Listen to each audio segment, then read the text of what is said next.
Welcome, everyone, and thank you for joining us today for Cornerstone Wealth's second quarter market update and investment outlook.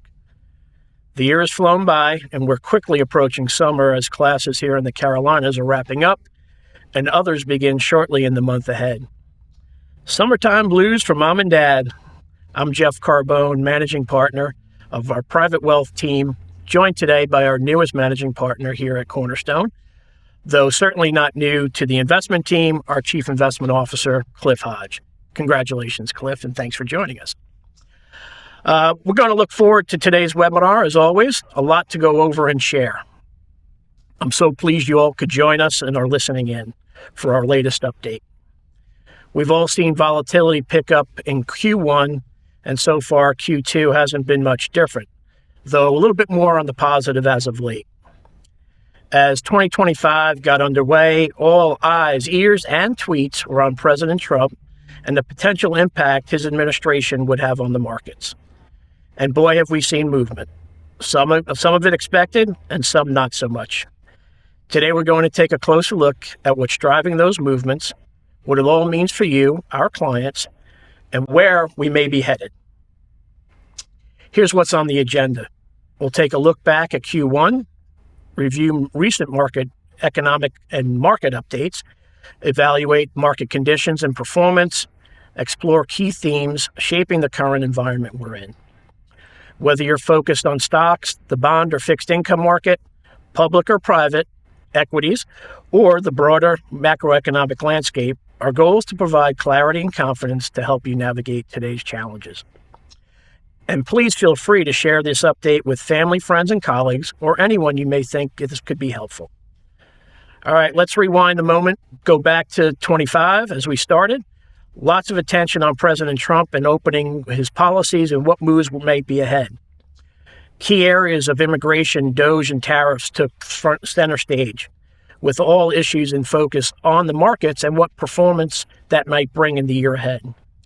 The S&P 500 closed down in Q1 4.5%, with the Mag 7 kind of feeling some pressure. The lone survivor of that Mag 7, maybe Meta, had a little bit up and down, but fared well for the first quarter. Markets did peak at about 5.7% on the positive before falling back at the quarter's end. As of today, we're still up, but only about 1% after that pullback. Value and dividend stocks fared a bit better as the broader market, ending the quarter down about 1.5%. Valuations remain stretched, and the uncertainty of the impact of tariffs continue to be of main concern for those larger companies. Switching over to the fixed income market, they've continued to face challenges as well, with inflation and tariff driving those concerns and the pressure. That said, we still believe there's about 2 more rate cuts ahead for this year. All right, Cliff, the PGA event was just in town, and I'm going to stick with a little golf analogy. I teed it up. I want you to hit it down the fairway and get us started. Thanks, Jeff. So a quick review of what has transpired thus far in 2025. And boy, what a ride it has been. We came into the year somewhat cautious, calling out on our last webinar the Molotov cocktail of high valuations, soaring expectations on growth and earnings, and then all the uncertainty of a new presidential administration, which is typically not a great setup for risk assets. The market then proceeds to drop 20% from all-time highs in February, before bottoming hours after the President of the United States tweets out that now would be a good time to buy stocks. Did that, of course, right before he pivoted on trade. And we certainly hope that everyone is having as much fun at home as we are here on the investment team at Cornerstone. Trade policy and tariffs have been the number one driver of returns, both positive and negative on any given day, a lot of times depending on who is on TV at the moment, in what can only be characterized as a flurry of activity. We have had upwards of 128 announcements on trade policies just this year. That has been most recently marked by the 90-day truce with China, taking the effective tariff rate down from 125% down to 10% to make time for more substantive negotiations. Stepping back from trade headlines, economic data has largely played out as we've expected. Growth has slowed, though not fallen off of a cliff. and inflation is progressing toward the Fed's target of 2%. Unemployment has also ticked up, but the big surprise has been the resilience in earnings for the S&P 500. Coming into the year, the street was expecting a 7% year-over-year growth rate, and we've actually gotten 12, which is fantastic news. Now, some of that can be chalked up to over-ordering and front-running the tariffs that were taking place earlier in the quarter, but still a strong quarter nonetheless. One thing just to hit on regarding GDP. What we're looking at in the graph here is year-over-year growth, so comparing the first quarter of 2025 to the first quarter of 2024. If we look at the quarter-over-quarter comparison, so comparing first quarter of 2025 to the fourth quarter of 2024, we actually had a decline in GDP of 0.3%. Now, obviously, this has raised some eyebrows and caused a lot of questions because, as we all know, 2 quarters of negative GDP growth makes a recession. In this case, we're happy to report that it is not as big of a concern as it normally is. Why? Because there was a lot of trade activity trying to get in front of tariffs. When you do the calculation for GDP, all else equal, imports are a penalty. There was a huge surge in imports in the first quarter to get in front of those tariffs, and we expect that to level out later in the year. So no concerns from a macro perspective. When you look under the hood, the economy continues to hum along quite nicely. So now looking at returns on the right-hand side of the chart, we had a nice rebound from the bottom, and the S&P is now up 1% roughly year to date. While things like the NASDAQ and small caps are negative, the bond market continues to chug along so that a broadly diversified portfolio is experiencing a positive return. So that's the recap on where we've been so far in 2025. Now we'll turn the page to see what may lie ahead. And to do so, we'll start with our 3 key investment themes for the second half of 2025. First, policy is going to continue to dominate. Trade will be front and center, at least through the summer, and then focus is going to start to shift to taxes and deregulation. One big, beautiful tax bill just made its way through the Budget Committee of the House. Now it will have to go to the floor and then back to the Senate, where it is likely going to get reworked. The target to get the reconciliation done is by July 4th, which is a pretty aggressive timeline.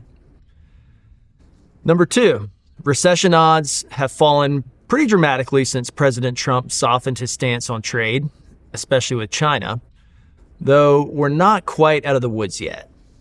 We're still going to see the highest tariff rate that we've seen since the 1930s, which is going to be a drag on growth and is going to push up inflation in the short run, which is likely going to keep the Fed on the sidelines, at least until the slowdown begins to hit the labor market. Labor market for now is holding up just fine, but no question it is getting a little bit softer. And then number 3, forward returns are largely going to depend on the binary recession or no recession outcome. If we do get a recession, equities could drop 25% or more from here.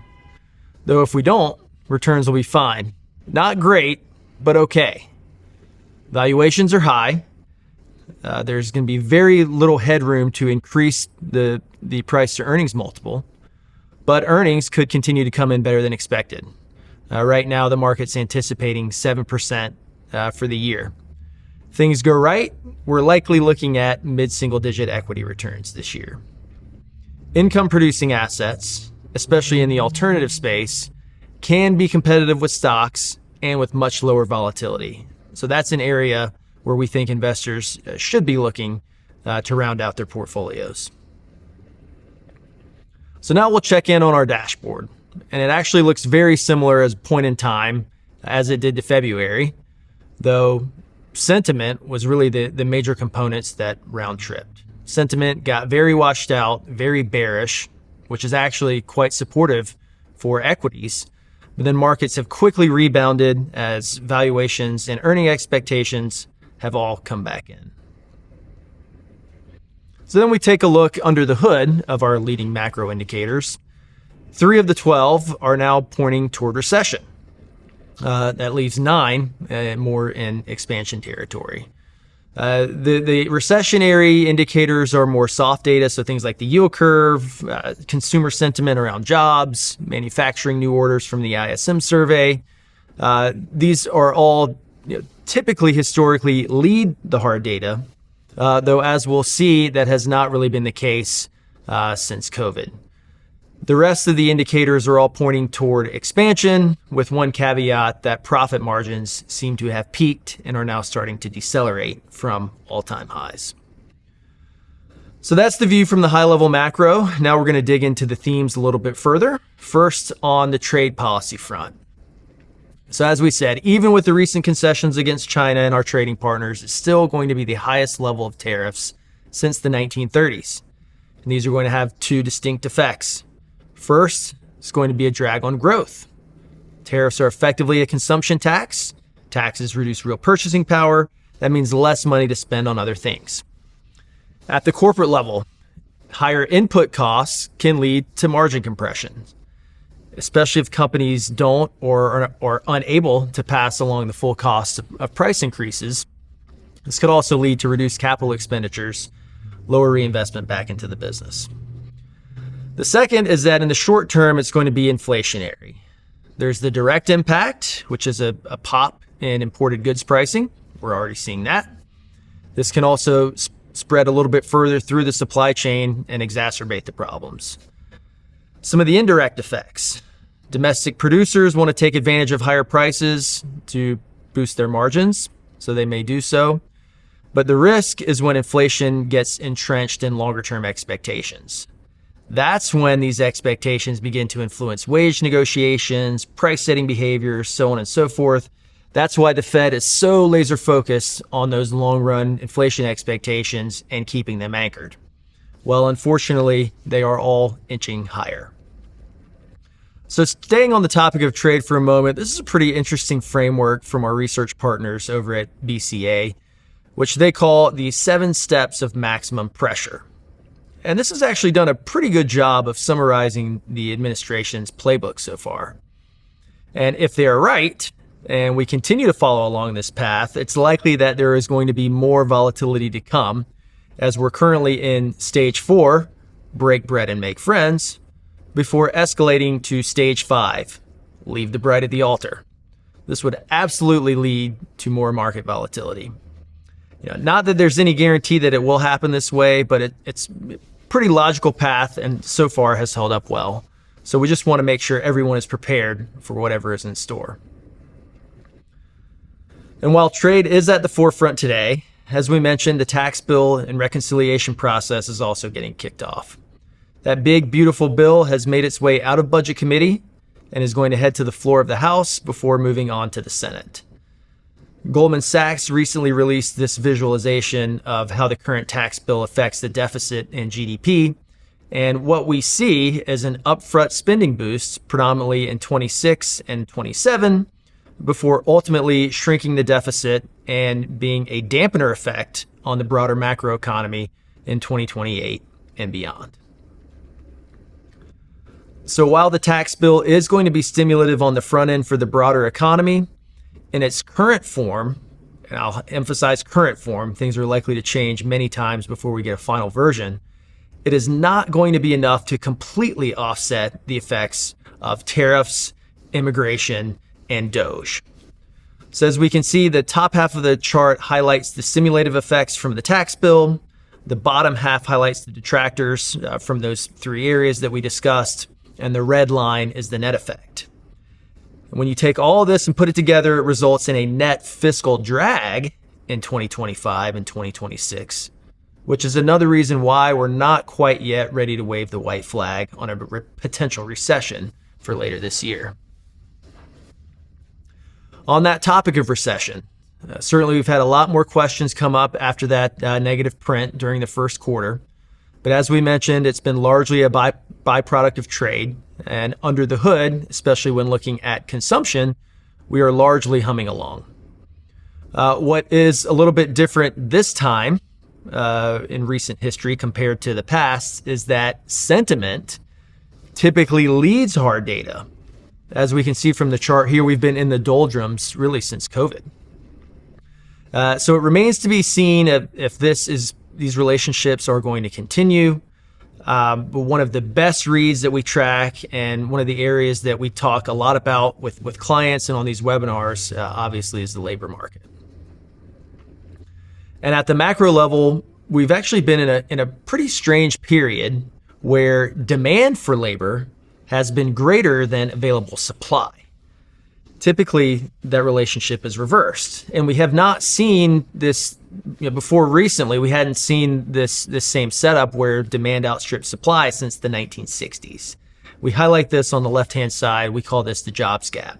As you can see, we are still positive, though trending towards zero, which would indicate a bit of softening that we've seen in the labor market. In another example of the soft data leading the hard data, on the right-hand side, we can see that the soft data in the labor market has rolled over and does point to likely weakness in the payroll numbers in the second half of 2025. So for all these reasons, this makes us reasonably confident that growth is going to continue to slow, unemployment is going to increase and continue to tick higher, and then once the jobs gap falls below zero, or where supply finally outstrips demand, we could potentially see things really start to slow down. Now, normally when that happens, when the economy starts to slow, when unemployment ticks up, the Fed steps in to stimulate. The problem right now is on the inflation front. And that's what's going to kind of compound some of these issues. And to be clear, both we and the market expect the Fed to cut rates later this year.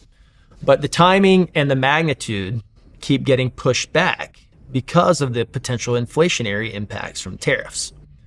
So this time around, the Fed cannot be proactive. They're going to have to be reactive, which means they're going to have to wait to see the unemployment rate tick higher and the economic data start to roll over. The risk is that the negative momentum builds up too quickly and tips us into a recession before the impacts of the Fed rate cuts can work their way through the system. And to be clear, if, and it's a big if, we do fall into recession, we would expect it to be mild. There are just not the major debt imbalances for either individuals or corporations that we have seen in years past. All of the buildup is at the federal level.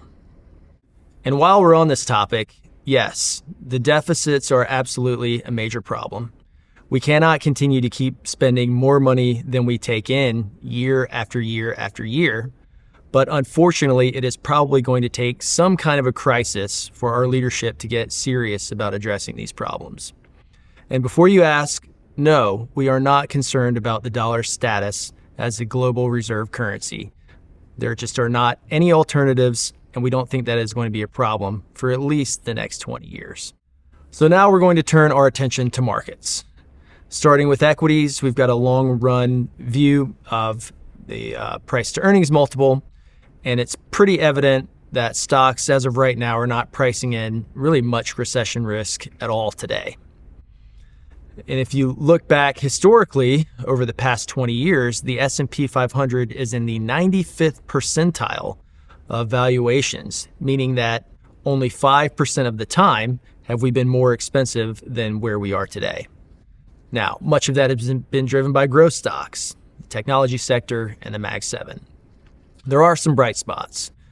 International equities, even though they have outperformed pretty strongly year to date, still look relatively cheap. Energy, as well as another sector, which is flat on the year, but has a pretty nice valuation discount to its history and to the markets in general. Small caps have been and remain cheap, though they've been lagging year to date and are certainly not the place you want to be if we fall into a recession. So we are certainly not yet ready to pull the trigger on small caps. Now, shifting over to the bond market. As you can see on the left-hand side, pretty solid yields across the board. We still favor mortgage-backed bonds and high-quality securitized segments of the market. You get nice yields, and you're not taking on credit risk. As you can see, credit spreads, both in investment-grade corporates and high yields, still remain pretty tight, as evidenced by the chart on the right. Now, just a brief review of our overall asset allocation matrix. We'll keep this very high level. We continue to favor alternative investments and alternative allocations, especially in private markets and income generating assets for those who are able to take on a little bit of illiquidity in their portfolios. And we remain underweight small caps, credit, as we mentioned, and then broader commodities as well. So last but not least, just a few things to keep in mind. 2025 is a year where fiscal policy is going to play the lead role. It means the Fed, earnings, fundamentals, valuations, all of these are going to sing back up for the foreseeable future. What this means is that there will be increased volatility, both positive and negative. So keep your seatbelts fastened and remain seated at all times. Odds of a recession have fallen, but we have not yet achieved escape velocity. The labor market and consumer spending are going to be the linchpins and things that we're watching very closely. And then lastly, even if we do avoid a recession, markets are pricing in a pretty rosy scenario. We think equity returns are likely going to be muted, and we think that income generating assets, especially in private markets, again, for those for whom it's appropriate, and you need to be comfortable having a portion of your portfolio remain illiquid. But we think these areas of the markets can remain competitive with equities and be quite complementary. And so we think they deserve consideration for broadly diversified portfolios. So with that, I just want to say thank you for your time, your attention, and then most importantly, for the trust that you have placed in us here at Cornerstone. We hope everyone has a fantastic summer, and I will pass it off to Jeff Carbone to close us out. Once again, Cliff, that was a lot of information to digest, but the charts and explanation really help provide clarity. Now, one of the things, as you mentioned in your presentation, President Trump and Washington are now shifting their attention towards deregulation and tax reform.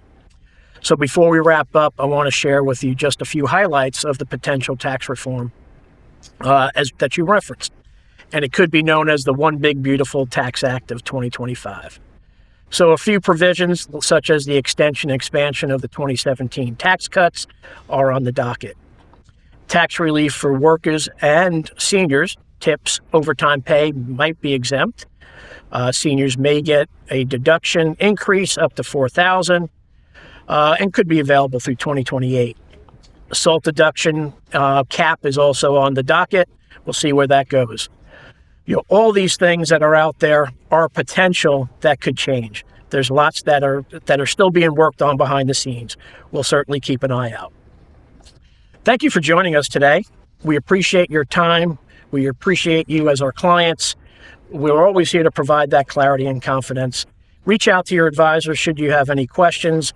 Again, thank you for joining us today.